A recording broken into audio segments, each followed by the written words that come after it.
Hey everyone and welcome back. As of now, we got PvP in game, so now you can actually ask other trainers that you know that you have as friends, best or ultra friends, or ultra and best friends.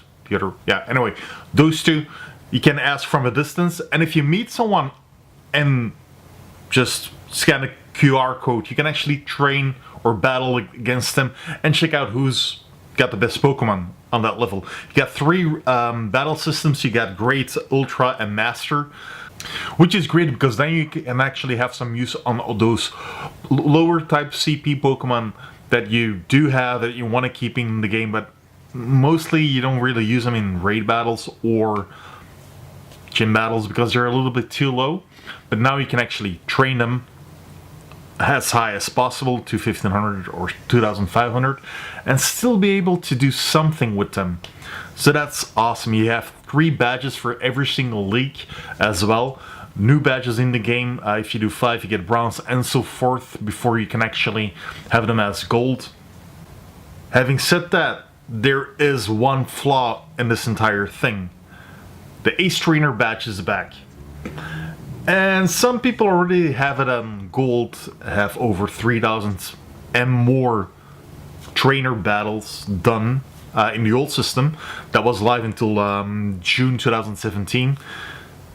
Badge disappeared, or for all new trainers, they started after July, they couldn't have that Ace Trainer badge, but now they can. But there is a huge flaw in there. Niantic did such a good job in the overall battle system and the PvP system,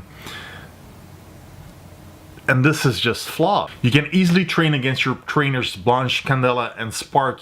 If you do the lowest league, the Great League, you can skip through it like that. It doesn't take that much time, and for every single time you do it, you get 1 Ace Trainer add-on to the badge. So I'm now at 400. That's one of the badges that I don't have gold.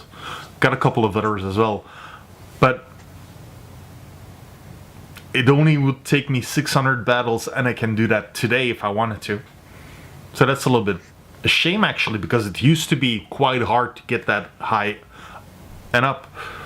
In the old system, I did quite a few Ace Trainer battles in the old system, but it was basically when the game just came out. After that, after I hit a couple of gyms, and I stayed in there for quite a long time in most of those gyms, I stopped doing it because it wasn't worthwhile and all that. I basically got all my coins every single day for the first weeks of the game, and so I stopped doing it.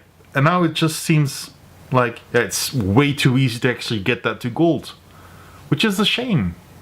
They could have done a better job on that one. Having said that, PvP system is a great system.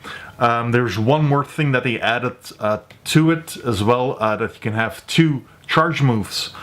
If you go to your Pokemon, you can actually see, let's just go from top to bottom. Like for instance, my Groudon here, if you have it on screen. You have a new attack that you can learn for 100,000 Stardust and 100 Candy, which is a lot. But you can have a second move, charge move. I'll link in here the leagueduck.com stats for charge moves, which is basically the buddy distance. If it's 1k, it's 10,000 Stardust and 25 Candy, which includes babies and starters. 3k buddy distance is 50,000 to unlock and 50 Candy. 5k buddy distance means 75,000 Stardust and 75 Candy. And obviously for the legendaries and mythicals, it's 100,000 to unlock for the Stardust and 100 Candy, like I showed you for Groudon. So it's pretty high, but then again, you get an extra move for your Pokemon as well, which is awesome and well thought of, because then you have a little bit more extra in the game, a little bit more dynamics. Hopefully they'll change the move pool a little bit more to get a bit more variety than they have now. Also, some helpful tips: if you do get the extra move, they actually stay if you evolve them and if you trade them, so they do stay with your Pokemon no matter what. So that's pretty neat.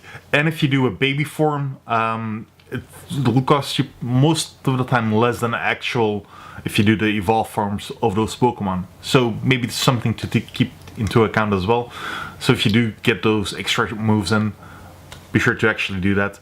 So hopefully we see a few more tweaks, because the PvP system by itself, it's awesome. Well, it's well thought of and all that, so that's pretty neat.